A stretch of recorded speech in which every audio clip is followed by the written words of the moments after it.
Hello and welcome to Uncharted Territory. We're back. Woo! I'm your host Baron Marf, and I'm joined as always by the wandering minstrel that is Angry Link. How you doing, buddy? Somewhat looking forward to journeying. It's a bit wet. It is, as a British would say, it's absolutely pissing it down outside. I don't know, I think the nautical themings of this one do somewhat fit of the weather. So Yeah. I think it will be more of a case of a boat would be more suitable than a car. Yeah, it's pissing it down. So, Uncharted Territory, we're back, we're live and effect, and we're still just getting lost on a voyage of Discovery? Yeah, kind of. I mean, Well, we think we know where we're going. We start off with a point, we have our beginning and a middle and an end. Whether it's a narrative Or cognitive decision. Yeah, it ends up there. Yeah. So lost in this quagmire of topics, we're going to be reflecting on what this week, Link?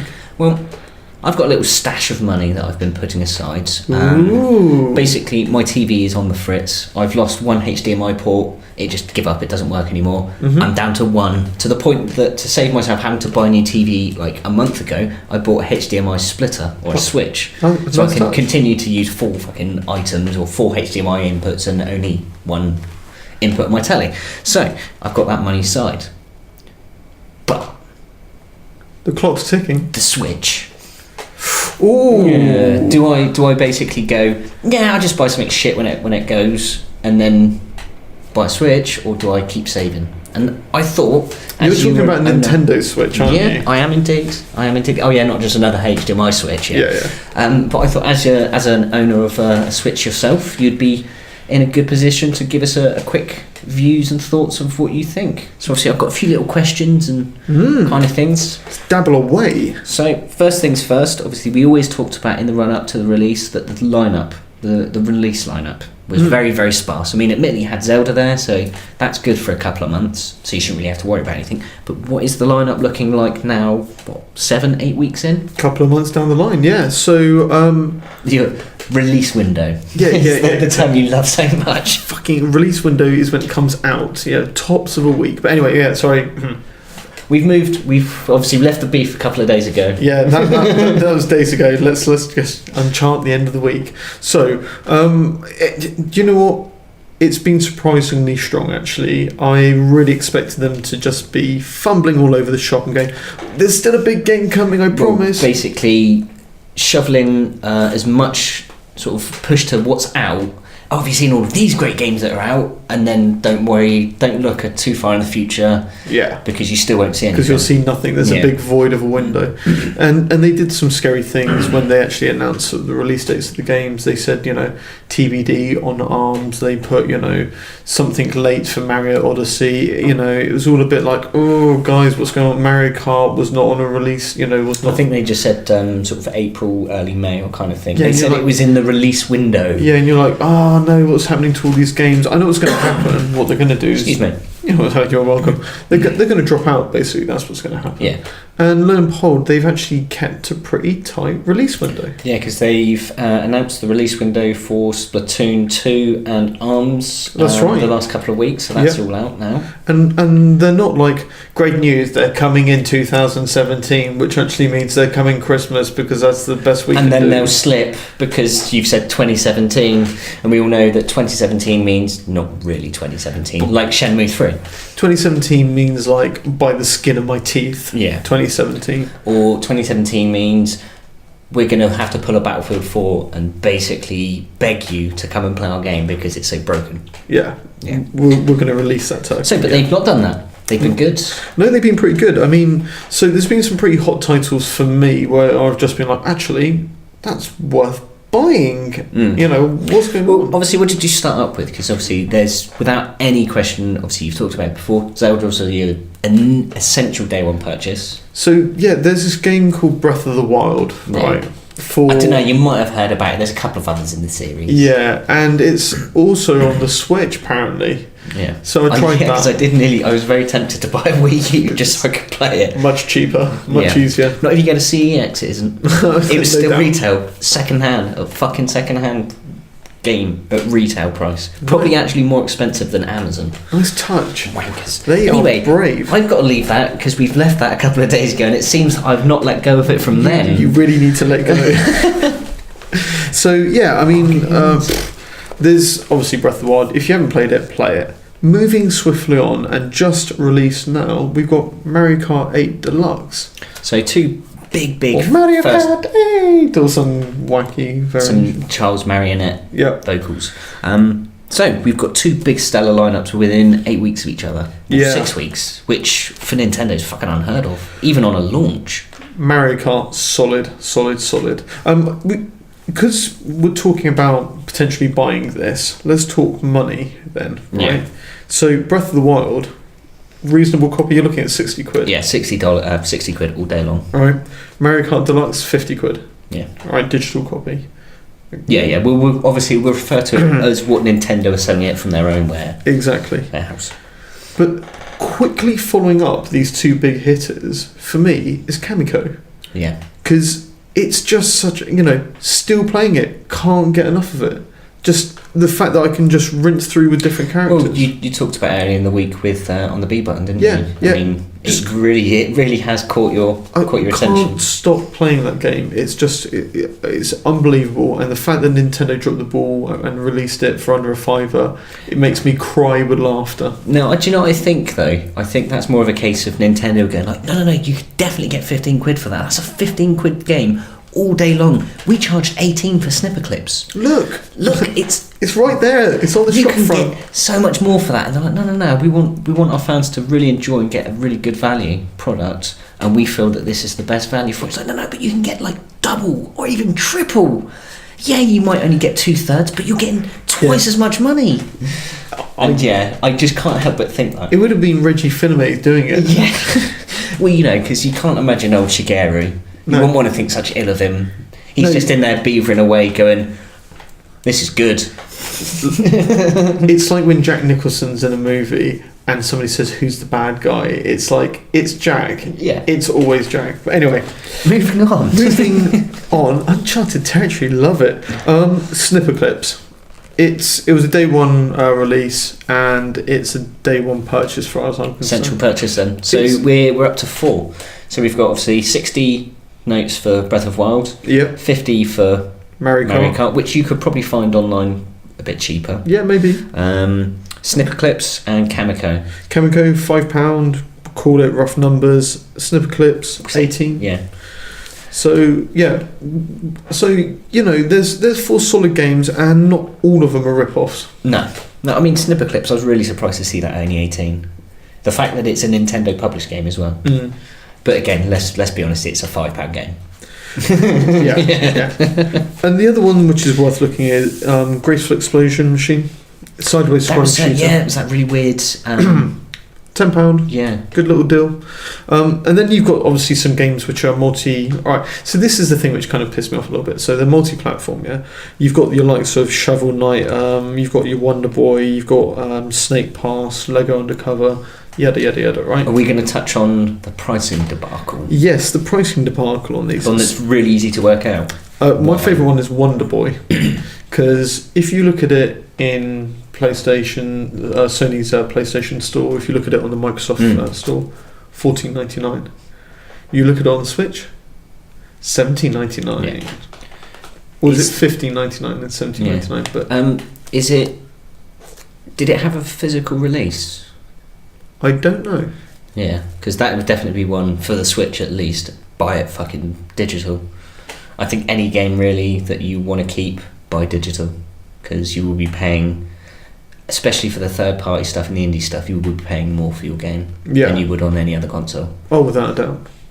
But then I suppose if you could go throw marketing speak and to dig yourself out of a hole that people have paid exorbitant amounts of money to do so, you could say, well, you're essentially getting 2 copies of the game. Yeah.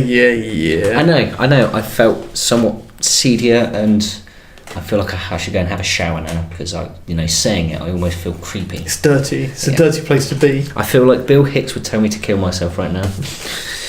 But I mean, for me, out of the gaming selection that's come out, for a 2-month window, that feels pretty solid. You're pretty much talking a solid game every week's coming out. Pretty much, yeah. And there's stuff in there that you haven't picked up that's still probably worth picking up. So, dependent on opinion. Yeah, I mean, there's definitely stuff out there that other people will be playing that I'm not. Yeah, I mean, you've got Fast RMX as well. Obviously, Nintendo won't make an F-Zero. Yeah. So somebody else did. Yeah, exactly. And apparently it's been really well received. They've been updating it really well, so it's actually performing better. Bomberman's the same. They've, someone at Nintendo's thought, we should make it easier for people to update their games so they're not broken, horrible messes. Yeah, that's probably a good idea. Yeah. Yeah, let's do it. Main thing is neither of those games appeal to me at all. No. I think, but I think it's good that they're getting fixed. It's good they're getting fixed. It's good they're getting support. It's good they're out there in the first place, but then the window. All these updates, you know what that does do? It drives up the memory card economy. Yeah, it does indeed. I would shudder if the sales of those fucking things hadn't gone up 50% in the last 2 months. Let's think about that a little bit. So I put a 200 gig card in mine. Yep. £50. So that's another £50 you have to spend though. Yeah, obviously this was one of the other things, because obviously should we leave the games aside? So I think we've covered that in enough detail. There's plenty out there. There's more than enough to cover every kind of taste. ARMS coming soon, Splatoon coming soon. Yeah, they're just around the corner. I think they'll both be out by the end of July. Odyssey by the end of the year. Yeah, that's hopefully touch wood, still holding firm. But we'll find out more on E3 in a few weeks. Yeah. So that is going to be a big present from everyone there this year. Mm-hmm. So yeah, accessories and prices of stuff, of said accessories. So because it has been a contentious issue somewhat, hasn't it? Yeah, and there's stuff lurking in the woodwork here, isn't there? Because this is, I guess, some of the hidden costs that you identify. You've got things that you'd consider essential, like you were saying, your charger grip, because obviously you get the normal plastic flimsy grip with it, but obviously you've got charge your controller somehow. Well, you get your so you get a nice little cradle thing to sit your controllers in, your Joy-Cons into, but you can't charge them whilst they're sat in that in any way, shape, or form. No, the only way then it would be to put them back onto the Switch. Yeah.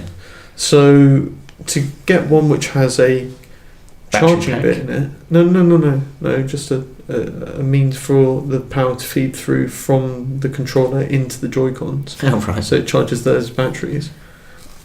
To do that, you have to buy a new one. Yeah. Which isn't included, so that's £25. Yeah. And for me, I think that's a bit of a piss take. And of course, they're sold out everywhere right now, so they're £30. Yeah. When you're buying them from somebody off of Amazon who's crying a third-party seller. Yeah, exactly. So there is some pretty sneaky, unreasonable costs, and some of these things are luxuries, and some of these are necessities. Some things you've got to have, really. Yeah. So what would you say? Obviously, the charger grip's an essential one. I think that's add an extra £30 on that. I think you need it if you intend to be able to play the game from a remote distance. Yeah. Pro controller. Pro controller is pretty important. So when it first came out, they were being pushed for £70. These things, then £60 at the moment, $59.99 from what I've seen. Better, but still, looking at, say, the Xbox One controller. I think the Xbox One controller is a fucking ridiculous price. Oh, you've got rumble motors in the fucking triggers. Who gives a shit? Give me £10 off. Get fucking rid of them. I don't care. They do nothing. Other than people who are consciously playing games where the Joy-Cons have to actually tell you something with the vibration, so you're paying attention to it. Who the fuck has noticed HD Rumble? Apparently Mr. Shifty's got it in there. There's something to do with that in there. I didn't notice. Nope. I didn't even notice any fucking rumbling. What rumble? Exactly. Yeah. HD Rumble. It's so good you wouldn't even know it's there. Stealth rumble. And back on the controller thing, just very quickly. Hori, the HORI, the company. Yep. They're actually going to release a wired controller which mimics the Pro very soon. Nice. £25. Spot on. But that is, you said wired. It is wired. Yeah. So it works as a sort of like a portable one, because let's be honest, a £70 controller, you don't want to just have that rattling around in your bag. No, exactly that. So I think that's probably if you are a portable, or if you do a lot of travelling and not have to do the actual driving or riding or flying, then it'd be a good little essential purchase, really. Well, what I would say is if you can stomach the £60 price tag of buying a Pro controller now, it comes with a rechargeable battery in it, and it lasts forever. So I suppose if you used to compare it then to, say, an Xbox One controller, which it's most similar to, it's probably around the same price. Yeah, because maybe a little cheaper. Play and charge kit doesn't come in with a What are controller. they, £15, £10, £15? 17, 18 pounds. So retail. they're probably about £7 cheaper for that. So it's, in terms of when you look at, say, Microsoft ripping off people, it's not actually that bad. yeah, exactly. But I would say out of all of the controllers, though, the Sony one is like the best value. I mean, it's got a shit battery in it. Like, don't get me wrong, that thing's terrible. It needs to be replaced with a larger one. Well, don't worry, But they've put extra lights on it. Yeah, so draw it for but at least you've got like the little light bar, and it actually looks like that they've just gone, let's stick some shit in it so we can charge you an extra 20 quid. I hate to admit it, but I think the Xbox Elite controller feels like a £80 controller. Yeah. Which you've got to pay £120 for. Yeah, that's right. Yeah. Again, we're I suppose both of you and I are just tight asses, really. That it's just like, I don't want to have to spend £150 on a controller. I can buy 3 fucking games with that. Exactly. But you haven't got a controller to play them with.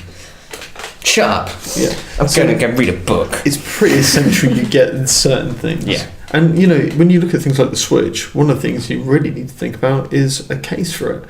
Because travel case. Yeah, because if you're taking it anywhere other than when you're playing on it out of its dock, you want to know that thing is wrapped up and snug as a bug in a rug. But luckily there is a massive, massive range from them in there. There's some really good, and some real big names in the travel case industries. So Nintendo permitted a lot of companies some licensing to release their product, and I'd say out of them there's probably 2 or 3 cases which are reasonable, 3 or 4 which are for your more like, I want to take everything with me sort of people, and then I'd say there's a plethora of people who have shitty cases that have come from just mass-produced products which have like elastic band bits sticking over it, which kind just of thing happens to be the right size. The kind of thing that someone said, just take that case, pop the sides out a bit, we're golden. No, I think somebody went, take that case, and then finish their sentence. I think it was like, we've got loads of these, and you can fit one in. Just put a switch on it, and we'll sell it. And I think that's what's happened. So there's lots of shit out there like that. But the one that I would recommend, there's a company called RS Industries. They do their travel deluxe case. So it's a deluxe travel. So this isn't just any type of travel for you. This is deluxe. Yeah. Now I don't know what deluxe travel is. I've tried normal travel and it's bollocks. So deluxe. Got to be an improvement, surely. Because that's the thing, isn't it? Because as to what standard is it? Is it like first class, second class, business class? Better, it's deluxe. But that's it. It's a misrepresentation, really. I would feel. I think it's bullshit. It's just a name added to try and add value to it. Yeah, but basically, if we stick deluxe on it, the same way that Apple have thought, if we just put an I in front of it, we can charge you 200 quid more. Whammy. Look at the fucking coffee table book. It's a book filled with pictures of iPhones. There she blows. 300 fucking quid. Exactly. The fuck? Enjoy. 30 quid book. Nah, add a zero. People will fucking love it. Good price for you, my friend. But in this case, to go back to it, it's got some really nice accents on it. So I got some red and sort of white zips on it. As a sort of a piece of design and I suppose fashion. No, it's a bag, Yeah. No, it does. It looks solid. It looks rugged. It doesn't look like if you used to hit someone with it, it would take half their face off, thankfully. Or if you used to drop it, it would, go through the floor. Yep. But it looks that if you drop it, it wouldn't. It's not basically become a really expensive maraca. Yeah, exactly. I mean, there's it's got that kind of travel case kind of feel to it.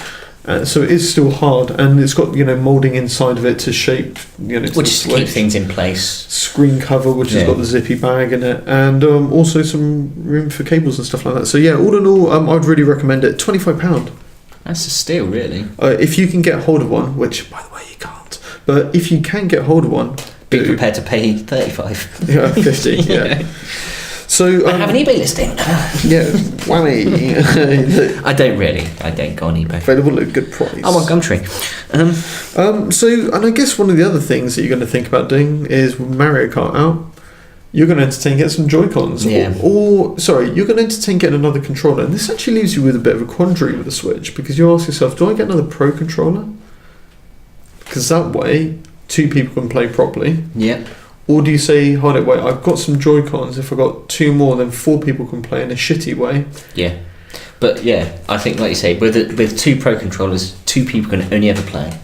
Whereas, like you say, 4 Joy-Cons, potentially 4 people can play, not that they'd want to or be inclined to do so. Exactly. But you have the option, and that's what we like here at the... Well, better than that, you can just buy 1 Joy-Con at £40. Yeah. £40. The price of these things are ridiculous. But anyway, yeah, moving swiftly on for the price of the Joy-Cons. There is some other things you should be concerned about. I was going to say there's got to be some hidden costs, because there always is with these things that they say, you 300 quid will get you set up. Yeah, just to look at it. Okay, so here's one thing. You know when you pick up your console and you go sit, like in the lounge or something like that, and you're playing on the game, you're watching blah blah blah blah blah. You get, in the evening, just sit there on the sofa. Yeah. No, it's not an evening. It's a couple of hours because the battery's going to die. So you need to start entertaining. Right? Do I get myself a really long USB-C cable, which will cost probably the same as the alternative? Yeah, which is. Go get yourself a decent portable charge sort of battery pack. Yeah. So I looked at an Energizer one. Other ones obviously are available. It cost me 55 quid, which isn't cheap. But what I will say is it's 20,000 mAh, which basically just dwarfs everything. If you look at most other things, if you look at the average smartphone battery, you're probably talking at a push you'll get a 35 milliamps. Like that's the top Samsung super duper fucking thing. So yeah, you'll get a good fair few charges out of that. Right. I mean, I'm not too sure of the size of the battery in the Switch, but I'd imagine it's probably similar in size to the one in the Shield tablet. Well, I can reassure you that the battery in the Switch will last you approximately 2 to 3 hours. Yeah. But if you use a 20,000 mAh battery pack with it, it will then last you 12 hours whilst charging. Nice. So at the end of your 12 hours, you then get your 2 to 3 hours until it dies. Yeah, so with the 55 quid battery pack, you're getting 15 hours, 14 hours. Let's round it off to 13 and a half. Or you. Which isn't rounded off to. Not at all, no. But so yeah. But I mean, that's pretty essential, and well, there's some. Especially if you wanna use the portability of it. Well, and here's the other thing though: how are you going to charge it? Because you're either going to be holding it in your hand, or you're going to be out of the room whilst it's got a cable in the bottom of it. Because you can't stand this sucker up. You can, however, buy yourself a stand.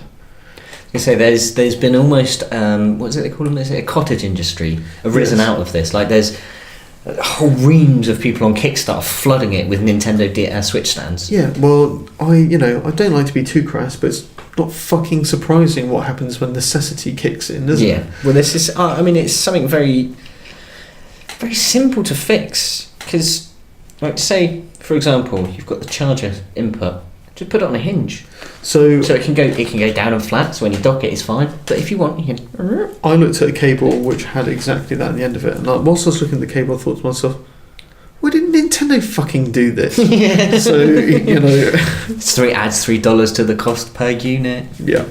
So one of the things that I tried to do with my setup of accessories, as it were, was I wanted to make sure that I could pretty much grab a little box or handful of something and have my games on the go and be ready with battery power if you need to be. You got it. So the one things that the things I also looked at was how can I get all this stuff in a bag or in a how much shit am I carrying around, and is it really worth it? And the key things that I would say is get yourself the case, get yourself the Switch, obviously, buy everything digitally. Yeah. Generally. Get yourself one single USB, normal USB to a USB-C. So USB-A to USB-C. You got it. Get yourself one of those cables, make it like 1.6, something like that. Spend a bit of money on it though. Yeah, get a decent. Do the research, because there's a lot of shit out there that will fuck your stuff up. Well, it just simply won't charge it, or it won't fit, or whatever. So you find the right cable. And then finally, the last one for me, found myself a little plug by a company called MU. Yeah. They do this sort of flat travel charger. Yeah, it's the flat USB charger, isn't it? So you've got obviously the USB-A output. It's not like a normal plug at all, is it? It's just this is a portable charger you can take for your phone that will flat pack down nicely, so it can go in your thing and it's not going to, or if it's sit in your pocket, It's not going to dig in your ass. And Yeah, make you look like you've been prodded by an alien. The reason why the UK has the most arcane plug is because you can't really do a great deal with it other than try and stuff the centre bit down. Yeah. Where all the other nations seem to make transformers, and we're stuck with this, like you say, something digging into your thigh. But the safest plug. Well, there's less electrocutions per capita than anywhere else. I put that down to the people using it, but anyway. But 2 pins, bam. Yeah. Whereas the 3 pins, you're like, which ones do I put them in? Yeah. I can do 2, but I can't do 3. So this plug, pretty useful. What it does, it takes the pins which are on the horizontal, and it folds them vertically and then closes all up so it goes flat. So that, with my cable, will fit into my RDS Industries case, into the zipper bit. And Bob's your uncle, Fanny's your aunt. You've got yourself a means of getting power, and you've got all your content on your Switch in one little box. So that's pretty cool. But yeah, so the moral of the story is you need a power pack, you need a better stand, and you need decent USB-A to USB-C cables. Mm-hmm. Indeed. I suppose then the next thing I'm going to sort of talk about, what surprised you most about the Switch, or what's been the most enjoyable thing, memorable thing that you've found?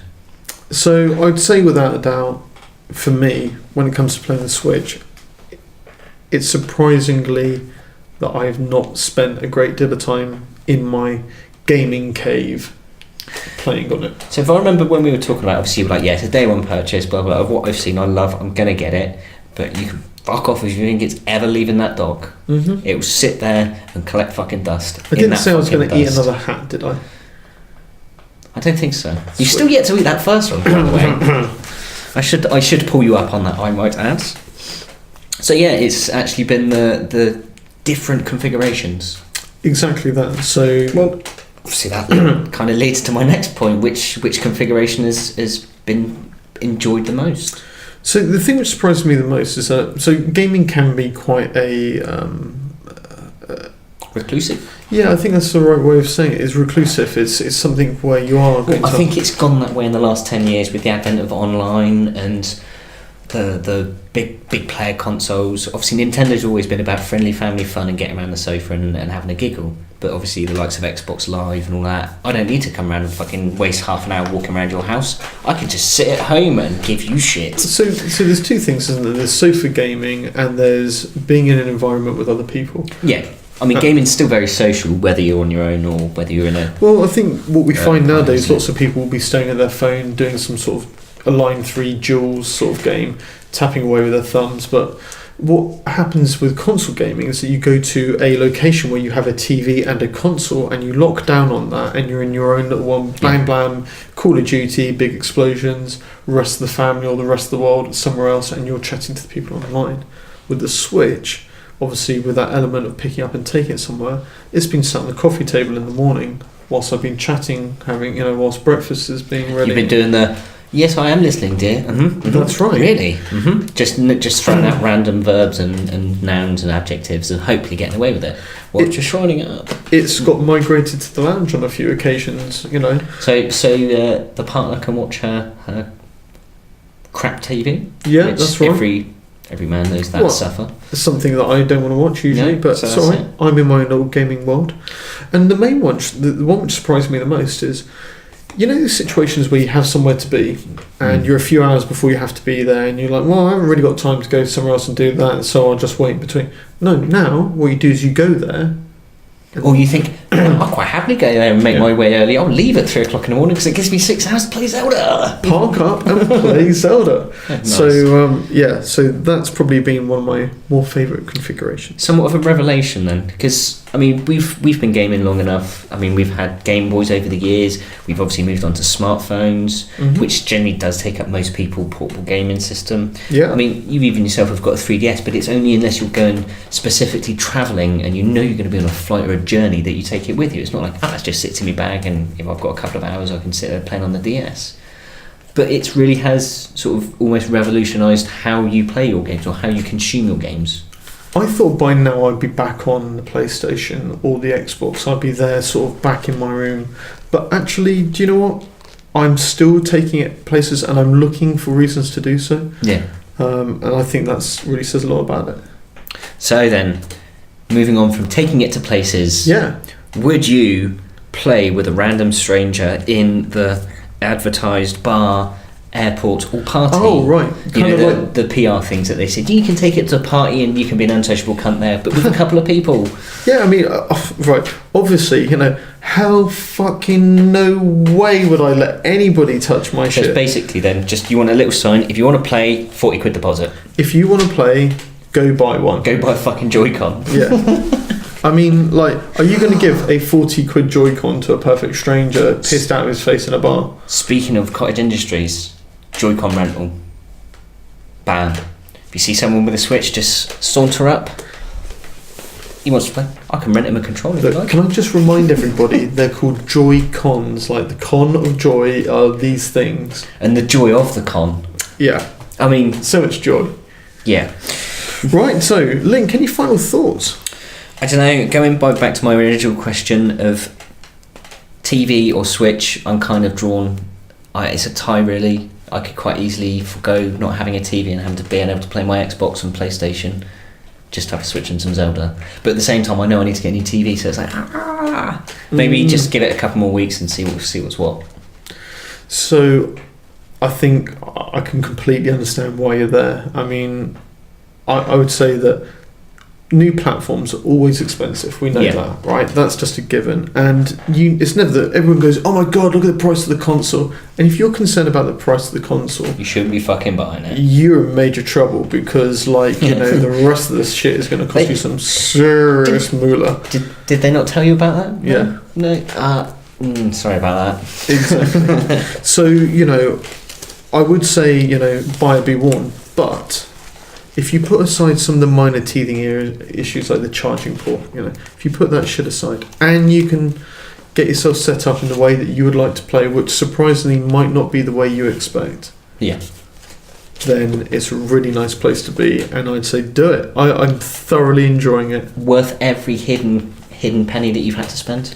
I don't want to add up the number to try and justify it. Okay. Do you regret having bought any of the things you've bought? Absolutely not. The only thing potentially is obviously having to buy them, but not having bought them. Yeah, no, everything that I've got, I'm like, cool, you know, cool, I like that, cool. So I think that pretty much answers all my questions. Thank you very much for being so informative. I'm here to help. Well, there we go, folks. There's a bit of Uncharted Territory in its own little form. There it is. So look, hit us up on all the social media. It's down below. It's in the box. You know where to find it. Go do that thing. But in the meantime, from Angry Link, it's... See you later. And I'm out.